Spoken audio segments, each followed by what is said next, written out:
Hello, my darling flowers of Lincoln. On this episode of Love and Deep Discussion, I will be talking about the hunter's ongoing battle about diamonds and the urge to save or pull. Now, this particular video is going to have timestamps, but as always, I would always appreciate and highly encourage you to watch the video properly from the start to the finish, so that that way there's a natural sense of progression and everything makes sense with the flow of how I'm going to explain and kind of just put out the points and like discuss what my thoughts are and read out. As usual, I will be referencing a lot of Reddit posts, so a huge shout out and all credits go to the wonderful hunters that post their opinions, thoughts and feelings for all of us to have like an open and healthy discussion. And I am so looking forward to hearing everybody's thoughts or every hunter's thoughts in the comment section below in a healthy and respectful manner as always. And I feel like with most of these videos, it does tend to resonate with every single type of player, but I do heavily feel like or heavily resonate with the idea that low spenders and free-to-play players are going to really relate to this video the most. So grab a snack, grab something comfy, or grab something to make yourself feel comfy, and let us begin, shall we? The first post says, anyone else waiting for a specific type of banner? I know it's only been 6 months since Nightly Rendezvous, but I'm patiently waiting and saving for our next spicy steamy banner. I'm completely free to play, so I'm trying to be really mindful. A few responses which stood out to me. This one: if you are waiting for a spicy banner, I think that after Xavier's predicted or speculated third myth, they are going to be wild with the beach or summer cards. I predict a lot of abs and a lack of clothes. Now this is so true. If you have been seeing certain speculations online, then you will know that this is very much more than likely going to be a reality very soon. And keep in mind that that free-to-play hunter has got over 52,000 diamond savings. Now one more reply and we will just get to my thoughts in a second on this. I'm hoping for more alternative universe cards with complete stories and the option for a happy or bad ending like Catch 22. Those stories were just so engaging and interesting by exploring different sides of the guys and MC. Now my fellow free-to-play darling flowers of Lincoln can definitely, shed some more light on this. You can feel free to comment their thoughts and feelings, of course, in the comment section. But isn't it such a satisfying, a super satisfying feeling when you just watch your diamond savings just rack up, and then only and only when there is a banner that truly resonates with you, that really stands out to you, that you're like, oh dang, oh snap, like I cannot live without this particular theme. I need my guy or multiple guys on this particular banner because I know this is going to be so worth it for me, and all the several months of saving is going to be so worth it. Now keep in mind that hunter had 52,000 plus diamonds of savings, and the last banner they said they pulled on was actually not really Nightly Rendezvous. Upon further investigation, they actually pulled on Silas's birthday card as well. So I'm assuming they pulled on Nightly Rendezvous, which was in like end of December to early January or mid-January, like that. And then they pulled for Silas's birthday card, which was in April, and then they just continued to save. And whenever there are like free events and such which go on, they must have used everything in their power to save all of the in-game rewards, like 10 days with you, heartfelt gift login events and all those things. And they must have, of course, been very consistent with their doing their dailies, weeklies, monthlies, Abyssal Chaos refreshes, Senior Hunter contests, doing kitty claws, wow, kitty cards and claw machines, the playtime section, making sure to really squeeze out every diamond they can from every avenue of the game. Even when the weekly reset happens on Monday, you can share new cards, whatever cards you get from Galaxy Explorer for like 10 diamonds. You can even like for your with him section or decor with him, when you're designing your desk space, you can even share 10 diamonds because that's like a weekly reset thing. And I think there are a few other ways in which you can get 10 diamonds as well from just the week resetting. So all those 10 diamonds might not look like a lot, but for free-to-play players and low spenders, they do add up the more you save them and the more restraint you have. So honestly, this brings me perfectly into my next point. A hunter's tips to saving effectively. Other than doing dailies and getting event freebies, I think it is number 1. Getting most of the achievements. Search on YouTube if you have trouble unlocking them, plus finishing the training room lol. Then ranking up 4 stars. I try to get 4-star shards from Radiant Galaxy to rank the cards up for gems. 3. Read the anecdotes, listen to their audios, etc. Number 4.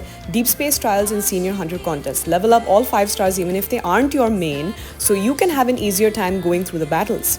5. Milking everything from Abyssal Chaos. I still haven't finished this, but I use all the companions to upgrade their genes, unlock cases, incidents, items, and codes. Number 6. Not using gems for anything other than the gold Deepspace wishes. Number 7. Very important, skipping banners. It is tough, but I skipped the other allies and one of my mains single solo banners after not getting anything in 10 just to scratch that itch pulls. I knew I have to save for the mid pair and it is so worth it. Number 8. Spoil myself by watching the cards on YouTube so I won't do impulsive pulls. That is genius and super smart. While I've cleared the levels, I still haven't the Restar, the Bounty and Core Hunts, so I still have a bit of some emergency gem funds when the time comes, lol. I wish I have secret tips, but to be honest, a lot of it just comes down to luck. I have to hit hard pity in this current banner, so it costs like 10k gems, but for the past 3 quads, quad banners, I have been having more luck, so I managed to spend less. Good luck on savings, we got this. These are some super effective strategies to really saving diamonds. If anything, what you can take away from this is number 1, being super consistent with doing all your dailies, weeklies, monthlies, Abyssal Chaos, Senior Hunter contest, all of those, avenues of getting diamonds. The second is you have to be prepared to skip multiple banners. If you are a low spender or free to play player, the more you skip, the more you save, the more you will watch your diamond savings just rack up. As you saw, that particular hunter had over 62,000 diamonds in savings, and imagine that sweet feeling of satisfaction when she or he knew that that is how many diamonds they ended up saving. And the last third point is, yes, while it is also dependent on diamond savings, ultimately it is a gacha style game, so luck is a heavy factor. Always set yourself up. It's like this, like what was that saying? Hope for the best, prepare for the worst. That is pretty much the mantra every Love and Deepspace player should live by. Now, the genuine highlight of this video. It's very possible for free to play or to be free to play or very low spenders to get the cards you want / play the game long post. Now, this post was very old. It's not something that is fairly recent. I think it's more than 100 days old, this post, but I feel like it is definitely worth talking about. So strap in, grab your drink and let us discuss. All right. Now then, I'll just be sharing some screenshots of their cards. As you can see, they have some Raphael cards, Xavier cards, Zane cards, and respectively also Caleb and Silas cards. Now, they have been playing since February 2024 of last year, so they have almost been playing since launch, and at that point of time they had 38,000 plus diamonds in savings. I'm just gonna get started on reading their post, all right? Not sure if it's because I hyperfixate on certain posts, but I feel like I tend to see posts about people complaining, saying that the game is basically not playable as a free-to-play or low spender. There's always this discussion going on whenever this topic gets brought up, that is, the game is either getting too greedy or that it is already very generous. Honestly, this is the first gacha game I've played, so I really can't judge if it is greedy or generous.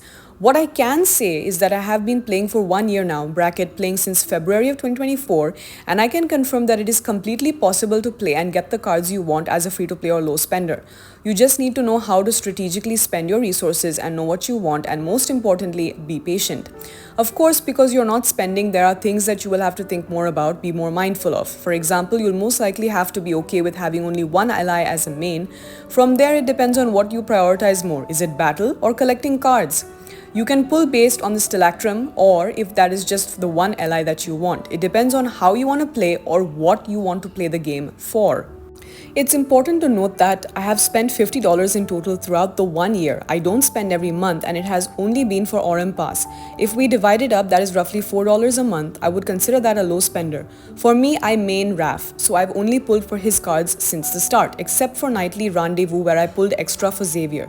I've pulled all of Raphael's cards or Raphael's banners except for the Cat Butler one, and I was only able to get one half of his Sea God myth pair. Most of Xavier's Zane cards have come home while I was pulling for Raphael, which gave me a good range. Pulse Hunter has been a godsend for ranking up standard myths, but it's important to mention I didn't even complete Xavier's standard myth until January of this year, but I still managed to get pretty far with his battle team. I decided I wanted all of Raphael cards rather than the other allies' myth pairs. That is why I don't have them. I've also managed to get all his banner outfits, at least the ones I've wanted. Ranking and getting any alternative color outfits is more for those who spend. They go on to say, as for the reason for one half of Raf's solar myth pair, it was due to poor scheduling on Infold's part with the back-to-back-to-back Raphael banners last March to April of 2024 that made me unable to get it without spending at least $80. So I decided that it just wasn't worth it for me back then. So that's why I didn't pull, but this is what reruns are for.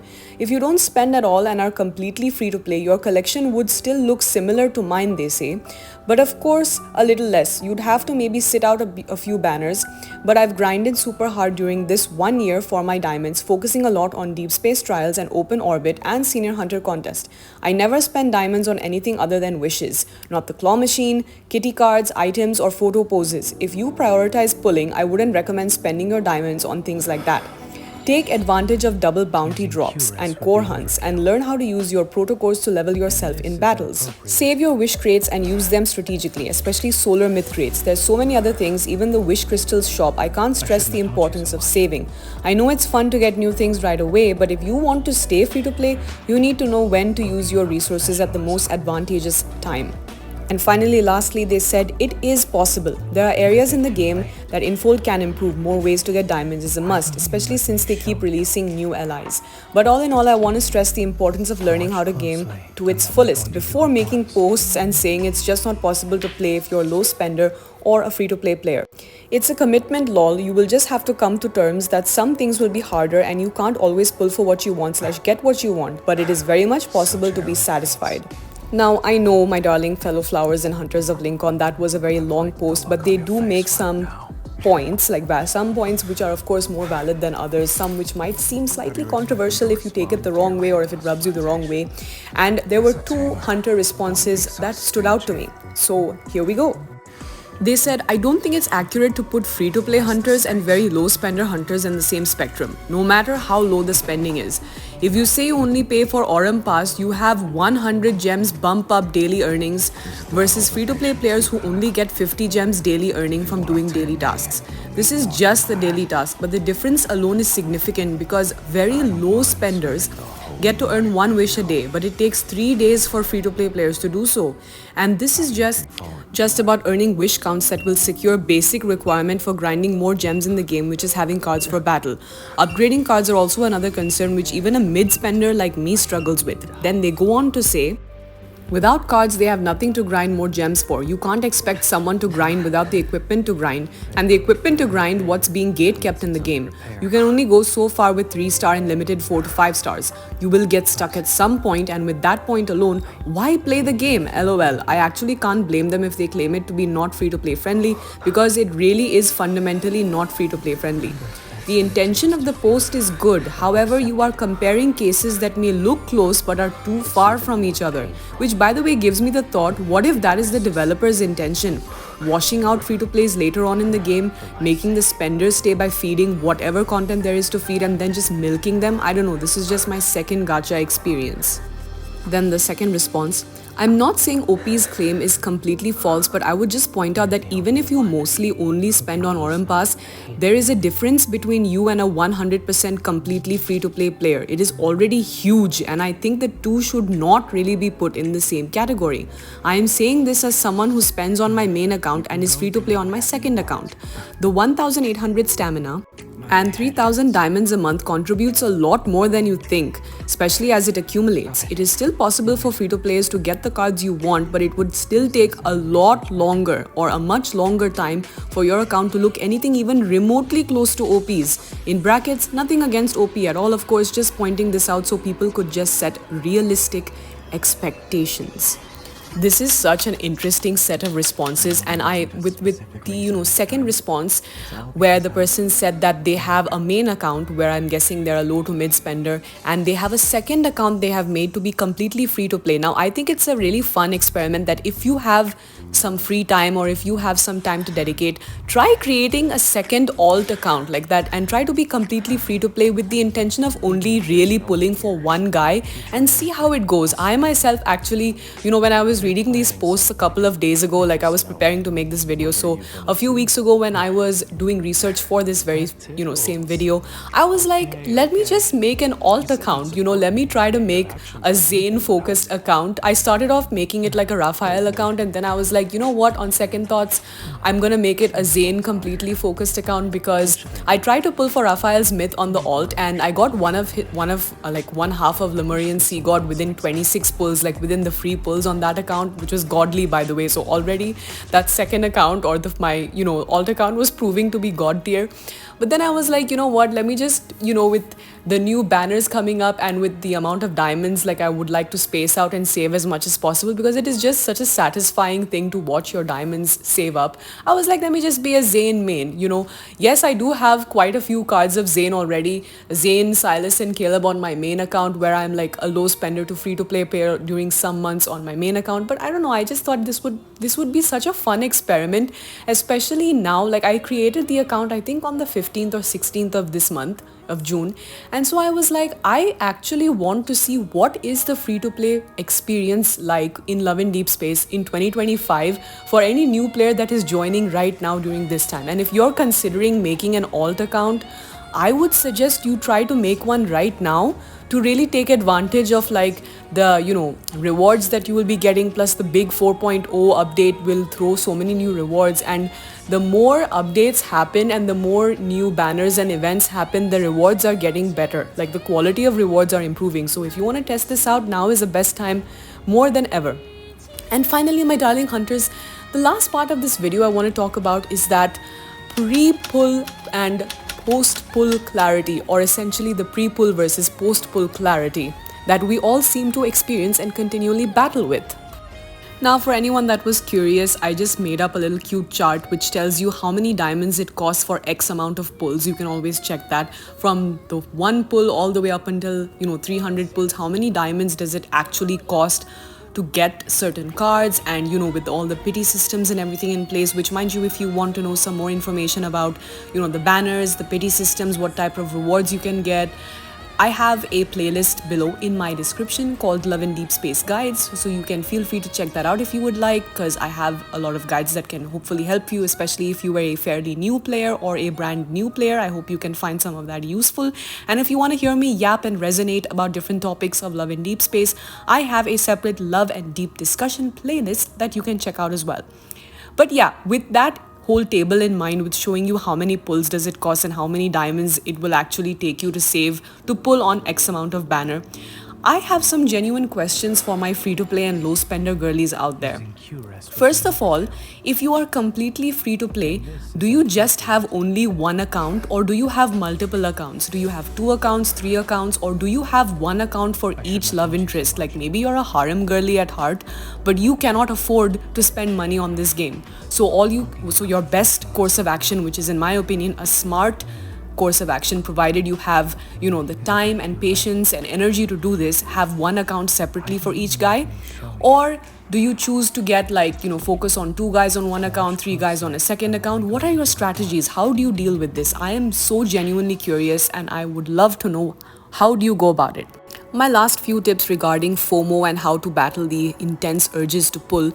You know what? Just imagine this scenario. Okay, just imagine and envision that you already pull the card in your mind. Go to YouTube when, some of my favorite, channel creators that upload their cards would be like Lavender and Neko Chang. Imagine you pull the card mentally, and when the day comes that, July 3rd comes along, open the game as in open YouTube, right? And search on the memory for whichever favorite guy you want, and watch through the whole story, not just the Kindled, watch through the whole story. Of course, you can check the Kindled if you're really itching to find out what is the Kindled about. You can always check that and spoil yourself rotten by doing that, no problem. But watch the whole story all the way through on the Kindle, and imagine you own the card already. Now ask yourself the following questions. Was I super satisfied with this experience? Do I really crave the outfits? Do I really crave the R0 base outfit and R1 outfits and MC's gown and the ring? Do I truly want this? Yes or no. Accordingly, you can make your decisions. Third question, how many times am I going to replay this card? Does this card have replayability value? Am I truly going to watch it more than once or twice, or is it just going to sit pretty in my, guys' love interest inventory, and I'm just never gonna replay it again, only replay the Kindle every now and then? Then first of all, do you have, the next question, very important question, do you have enough diamonds to guarantee the card you want. If you are focused on only one love interest, you will have to think multiple times before pulling on a multi-banner, because the chances are there that you might not get the guy that you want right away. So worst case scenario, you will have to make 140 pulls. I say 140 pulls because it takes you 70 wishes to guarantee a 5-star. Any 5-star. It can be the event limited 5-star, or it can be a standard card from the wish pool, standard wish pool. Or you have it's like, because it's a multi-banner, it's a 75-25, which means you have a 75% chance to get any one of the 3 events limited memories, or you have a 25% chance to get any of the other event limited memories or lose to a standard card. It completely depends. So that's why worst case scenario, to get one card you really want, it's gonna take you 140 pulls. And if you really want to guarantee a card, you will have to accumulate a wish point. That is something very special to multi-banners. You can always check my playlist to find out more about how the multi-banners work in general if you're curious. Then the next question you have to ask yourself, okay, even if you have enough diamond savings, there is a speculated Xavier myth coming up. Are you interested in pulling for that Xavier myth? That can be a yes or a no depending on whether you're trying to be a combat girly. Are you not a combat girly? If you are, great. If you know what your priorities are. If you're not, then well, go ahead and have fun. You can make your decision accordingly. And you know that in August there is a rumored super spicy beach banner, because August is going to be Chinese Valentine's Day, if I'm not mistaken. Since last year, our spicy banner last year in August was Misty Invasion, and that had a whole shower scene with the 4 guys last year. So I don't have any clue what are they going to do this year. So just keep in mind, it is going to be something sexy. It's going to be something spicy. It's going to have some heavy make-out sessions. That is what I am anticipating, okay, because it's been 1 year of progression. And have you noticed that for most of the cards this year, there has always been a kiss? That's what I'm saying. So almost all the cards this year, if you just take a moment to appreciate and understand, all of them have kisses, and some longer than others, okay? So you can prepare for yourself. So if you're somebody who loves the spice, then you will have to prepare your diamonds accordingly. Are you going to prioritize this multi-banner, the wedding one, the fake wedding one, or are you going to prioritize the spicy beach one? Which one do you want, or are you more into the myths? Again, that's up to you. Like, are you combat focused? Are you not combat focused? Wow, my words are like not wording right now. I apologize. So ultimately, my dear darling hunters, the decision is completely yours. Whether you're pulling for multiple guys or just one guy, I would imagine that the burden or the stress is completely reduced when you just have one guy, as your focus, which is why I was like, a part of me does wish that I had created a second free-to-play account a long time ago. But, it's better late than never, as they say. And if you are considering, watching videos before you, get into Love and Deepspace, and maybe you have been watching content for a while on YouTube and you just haven't got a chance to download the game yet for whatever reason, but you are considering it, now is better than ever to join, because again, as they say, better late than never. There's a lot of rewards coming up, and I wish you the best of luck, to be honest. And I'm so intrigued and curious to find out what all responses do you have to say. Do you think that the free-to-play and low spender experience is the same, or do you think that no one should even compare free-to-play players and low spenders because there is a huge gap between the two? What are your thoughts? Let us respectfully engage in a healthy discussion down in the comment section below. I wish all my darling flowers of Lincoln endless good luck. May super soft and early pity always be with you on your future pulls. Have a great day, and I will see you next time. Bye-bye.